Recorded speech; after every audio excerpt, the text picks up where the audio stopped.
Hello and welcome to Global Eye. I'm Parikshit Luthra. A day after India signed a 10-year deal to operate the Chabahar Port in Iran, the US has threatened that any entity considering business deals with Iran will need to be aware of the potential risks of sanctions.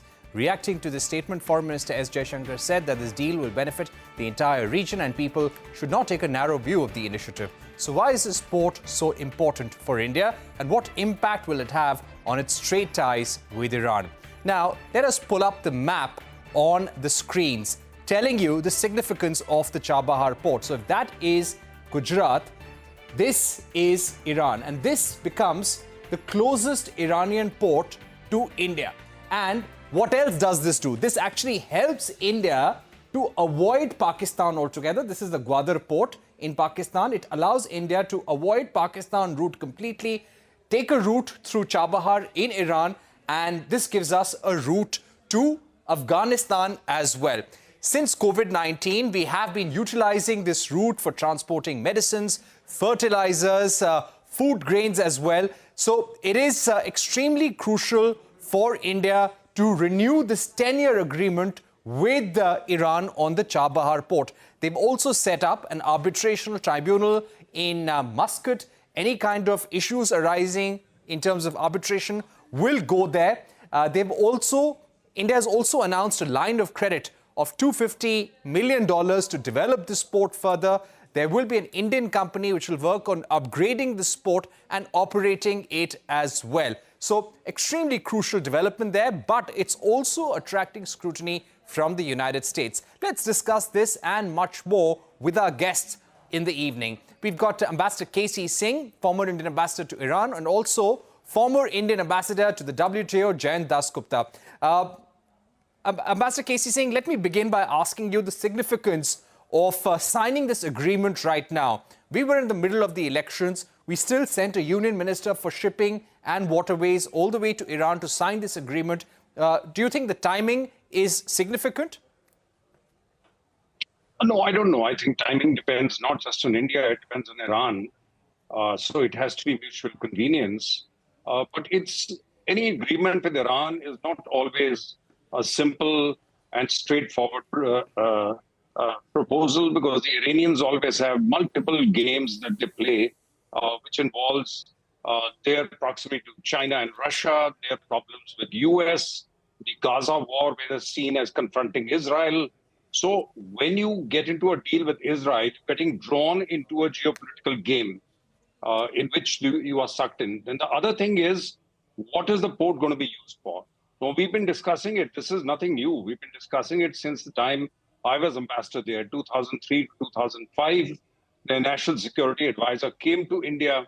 And I remember part of the briefing when I was telling Mr. Brajesh Mishra, NSA, I said, we have to be very clear about what is on the table, because we don't want to spend money there and then realize that we are not getting, because port by itself is not enough. You need a contiguous area. You need a place where you can store things. So even if you're feeding things, say, into Central Asia or Afghanistan, you can't be just dependent on somebody else's storage. You need a huge amount of wherewithal with the port to be able to optimally use it. With the Iranians, the problem normally is they will not give you control over anything, and certainly not control over land. So in the process, you will always be dependent on various Iranian entities, very bureaucratic, difficult to deal with. And then they will always mix politics with religion, politics with business. So where business comes in, they'll also see how is it helping them. And then the Chinese are very much in play. They will play the Chinese against us. Don't forget, the Chinese have a long-term agreement of almost $300 or $400 billion, which they have promised to invest in Iran over the next 2 odd decades. And the Chinese are interested in Gwadar, which is just 200 kilometers from Chabahar. So they will pretend to be interested in developing Chabahar, but they will also be keeping an eye on how it impacts Gwadar, because Gwadar in Pakistan is the end point of CPEC, the China-Pakistan Economic Corridor. And that is also feeding Afghanistan and Central Asia. So we are trying to bypass it. The Chinese would be keeping a very close eye on this. And the Iranians have a tendency to play one country against the other. And what the Chinese bring on the table, India can't compete with. They have a much bigger Right. trade relationship. They can buy much more oil. They're less concerned about sanctions. So, it's not an easy game that we are stepping into. And they can definitely put much more money on the table. Let me get in Ambassador Dasgupta as well. Ambassador Dasgupta, if we speak about certain points that were raised by Ambassador KC Singh in terms of the Chabahar port lacking the required infrastructure, do you think this new deal covers and addresses those aspects, the new investments being made by the Indian government through the port company IPGL, the investments that will be made by the Iranian side? Do you think that takes care and addresses those questions? I entirely agree with Ambassador Singh that this is just the starting of a long journey. And we have to see there would be many obstacles, including, US sanctions and the paucity of money from coming from the Iranian side. And then the very important point which Ambassador Singh has mentioned about the Chinese promising $300 to $400 billion over the next decade or 2 decades. And they would try to stymie the development of the Indian part of the project in Chabahar. As it is, the Chinese are already there in the Chabahar Special Economic Zone. And they have a deep abiding interest in ensuring that India does not gain much of a foothold there in Chabahar. Now, having said that, the issue about Chabahar is, of course, opening up the Dilaram-Karanj route to western Afghanistan from Chabahar. That is one point. The second point is that there is a small place called Saraks, which Ambassador Dinkar Srivastav has mentioned. He was also ambassador, I think, succeeded Ambassador Singh in Iran. And that Saraks is in the northeastern corner of Iran. It is at the tri-junction of Iran, Afghanistan, and Turkmenistan. And it is connected by rail to Turkmenistan. And Turkmenistan is again connected to many of the Central Asian republics by rail. So the missing gap is between Chabahar and Saraks. If that railway line could be constructed, despite all the obstacles that I have mentioned, and then there could be a smooth flow of traffic. That is one option. The second option is, as matters stand today, the Iranians perhaps want to make it a part of the international north-south transit corridor, which they have entered into with Russia.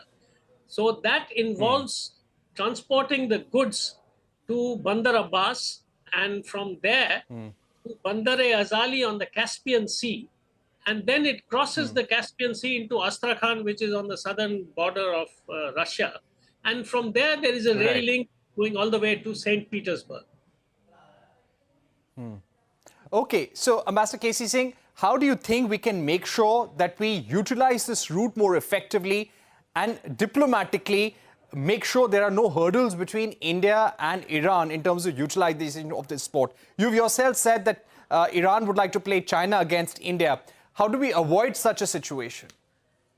Let me first explain what Ambassador Sengupta is saying, that the north-south corridor, I was in Tehran when that had become operational, we ran into a number of problems. One was the Iranians they hiked up the charges when you take a container off in Bandar Abbas, and then also the charges for transporting it to the Caspian. Again, very high charges for putting it on a ship. Then the container would go to Russia, and the Russian mobsters would take over, and they would extract the money. And then the most difficult problem was that there is imbalance of trade. Now, you can't be sending containers up into Russia with very few things to come back, because all you need is oil and gas from Russia. Now, therefore, the containers would get stuck in Russia. Now, if the containers get stuck there, how are you going to keep sending fresh containers?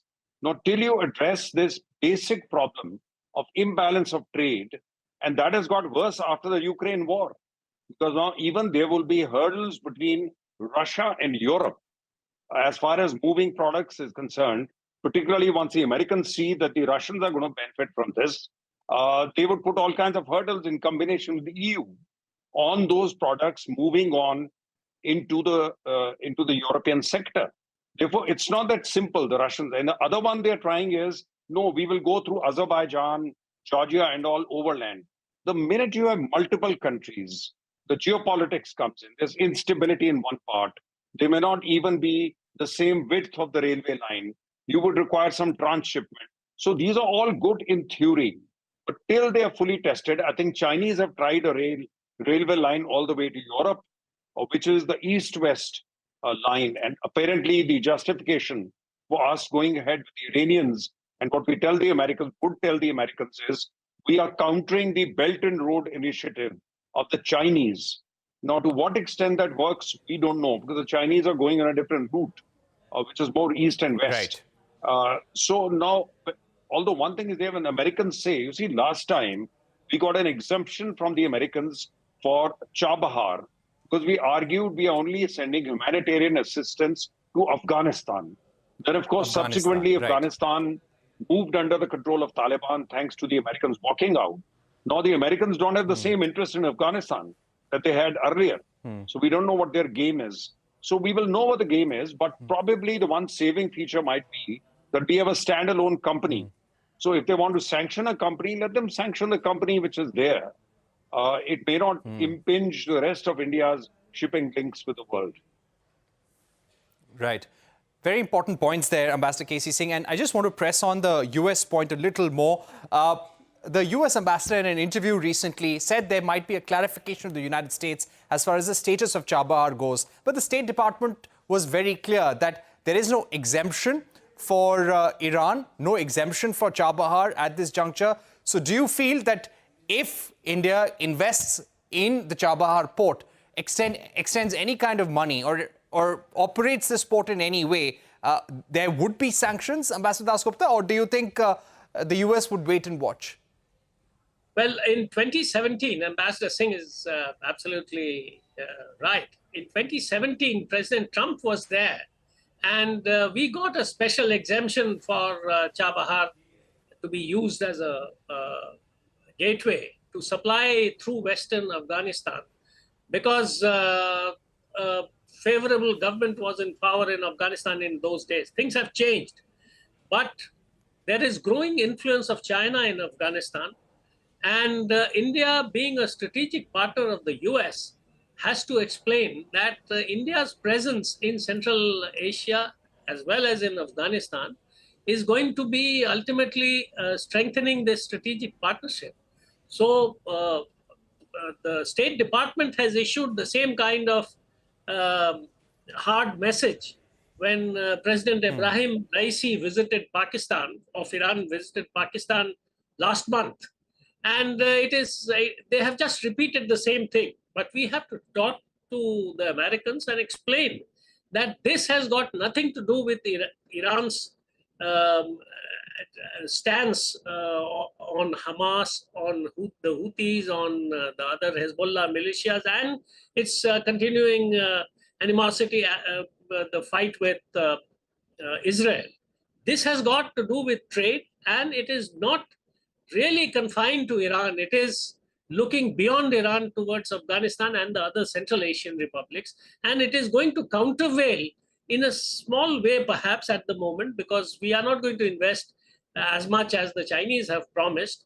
So it is going to countervail the Chinese influence in these areas. All right. We've completely run out of time, but I'd like to thank Ambassador Dasgupta and Ambassador KC Singh for joining us on the program. That's been an important, interesting discussion on the Chabahar port. So clearly there are a lot of hurdles on the way, and the China angle that we'll also have to be very careful about. We're heading into a short break, but coming up, Russian President Putin was on a 2-day state visit to China. Putin and Xi Jinping have expressed alignment on many issues and are looking to deepen their partnership. A discussion with former Indian ambassador to Russia, DB Venkatesh Varma, when we return.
Welcome back. You're watching Global Eye. Red carpet was rolled, trade agreements were signed, and a sweeping joint statement was made by Russia and Chinese presidents on their consensus on a host of geopolitical and trade issues. Vladimir Putin's two-day state visit to China was a striking show of alignment between the two countries. The two leaders have pledged to deepen strategic partnership in the backdrop of ongoing Ukraine conflict and US hitting China with fresh tariffs. You cannot have it both ways. White House issued a warning to China, saying it can't expect closer ties with Europe and also engage with those threatening Europe's security.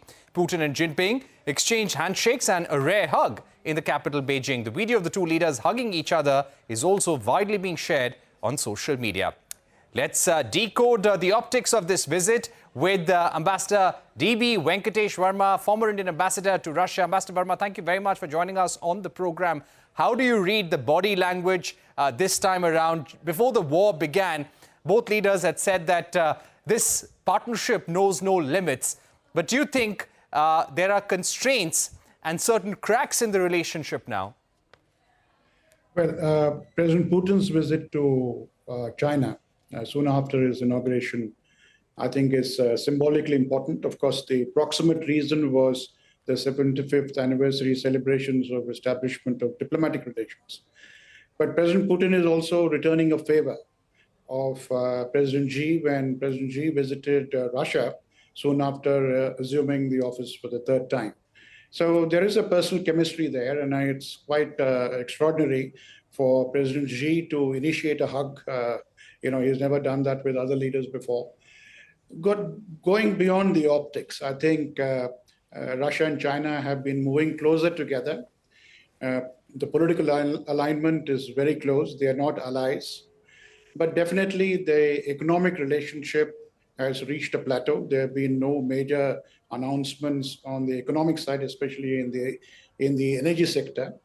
I think this goes to prove that the earlier statement that this was a relationship with no limits was obviously an exaggeration.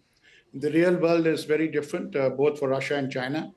Russia is with its back against the wall in Europe. It has a continuing war in Ukraine, though it is prevailing, but there is no early chance of success on the battlefield, though it is gaining the upper hand. For China, the conflict in Europe is not the same conflict it faces elsewhere with the United States. Russia is totally now cut off from the West, from Europe and the United States. China has a conflictual but a deepening engagement both with Europe and a conflictual engagement with the United States. So President Xi and President Putin are differently placed, but they see a common driver, a common interest in working together on certain specific issues, though their ability to deliver on each other's interests is not the same.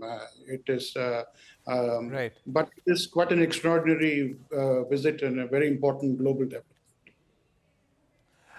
Ambassador Varma, what I'd also like to ask you, that would China like to be seen as the only country in the world bankrolling Putin's war? Because they are also coming under the West, are coming under pressure from the West for sanctions.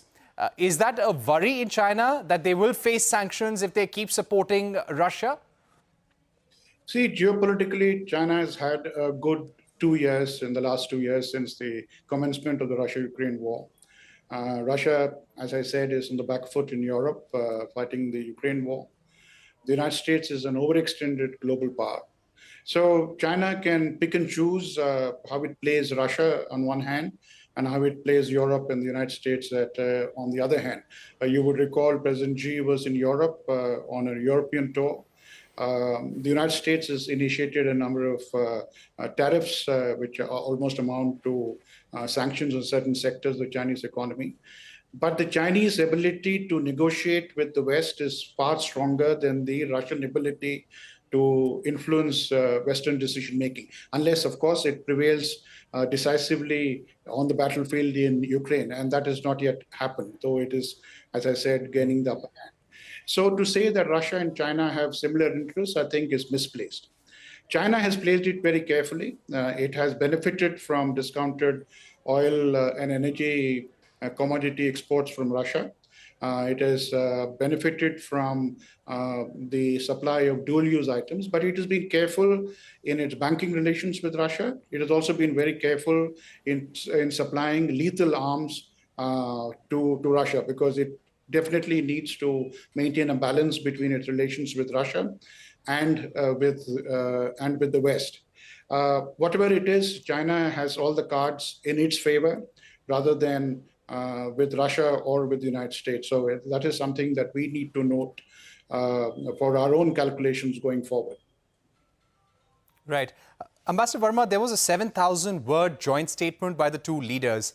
What were the key economic and military takeaways, according to you? Or do you feel Putin did not go back with as many wins as he may have wanted to? Well, the 7,000-word document can be summarized in 2 points. It is an extraordinary testament against Western domination as perceived by Russia and China. It is also offers not a complete view, but an alternative view of how the international system should be run. And the main point that both Russia and China are united about, they have a common position on that, which is the establishment of a multipolar world, which is a code word for diluting American power, American and European power on global affairs. It is not just in military and political terms, it is also multipolarity in cultural and civilizational terms. So the split that they see more from Russia than from China with the West is fairly substantive and fairly deep. Having said that, again, the ability of Russia and China to deliver on the joint statement is not the same. They are different powers with different interests. They are also powers with different capabilities and ability to influence the international system. But one particular point I think is very clear. The United States intends to take on Russia and China as part of what is called dual containment. This summit in Beijing formalizes Russian and Chinese intention to take on the dual containment of the United States. Now, this is a completing of the circle of the process that began in 1971 with the Nixon-Kissinger visits to China, where the United States aligned with China to take on the then Soviet Union. And today, Russia and China are aligning themselves, though they are not military allies, on taking on the United States. Of course, their answer is that they are only responding to what the United States intends to do. And that, of course, will have grave implications for our own Indo-Pacific strategy. Right. And what would be your view in terms of how India should see this situation unfolding after the elections? Once the new government is sworn in, what will be the challenge that they are going to face? Well, the world is in considerable upheaval and turmoil.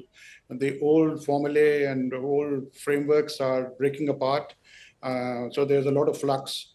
The new government in June will have to hit the road running. I think that India is extremely well placed. Our diplomatic record of dealing with the international crises and conflict in the last 2 years has been of a very high standard. We have stable political leadership. We have a strong economic fundamentals. We are willing to engage with a broad spectrum of players. We've seen that in the G20 summit. There are a number of important meetings coming up. There is, of course, the BRICS summit, the SCO summit, the G20. Prime Minister has been invited to attend the G7 summit. There is a Swiss peace conference coming up in mid-June. And going forward, I think India will be required to show diplomatic flexibility, but also pragmatism in dealing with a very troubled world. India's credentials are very good, but these need to be backed up with credible power. And going forward, I think both economic engagement, trade engagement, energy engagement, not just by us, by the government, but also by our companies dealing with international crises, going forward, I think is hugely important. We cannot afford to be passive recipients of global forces. We need to reach out into the very troubled world to see how we can shape political processes, how we can shape markets, how we can shape technology linkages and supply chains. So I think the diplomatic agenda is full, but I'm very confident that India will put its best foot forward. Right. Ambassador Varma, thank you very much for joining us, summing up the Russia-China meeting for us, the significance and also the challenges and what's on the plate for India once the elections are over. Thank you once again for being with us. That's all we have time for on Global Eye. Thank you for watching. Goodbye.